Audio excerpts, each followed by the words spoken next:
বিহারের মুখ্যমন্ত্রী নীতীশ কুমার এক ডাক্তারি মহিলার হিজাব টেনে অসম্মানী করেছেন। এটা নিয়ে গোটা ভারতবর্ষে একেবারেই নিন্দার ঝড় উঠেছে। আমিও এটাকে সভ্য আচরণ বলে মনে করি না।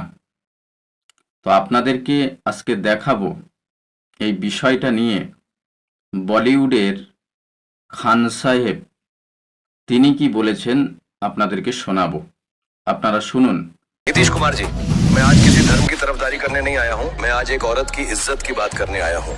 किसी महिला का हिजाब हो या उसकी साड़ी, वो कपड़ा नहीं होता। वो उसका सम्मान, उसकी पहचान और उसकी मर्यादा होती है। और उस मर्यादा को छूने की कोशिश करना, चाहे किसी भी इरादे से क्यों न हो, एक बहुत बड़ी गलती है।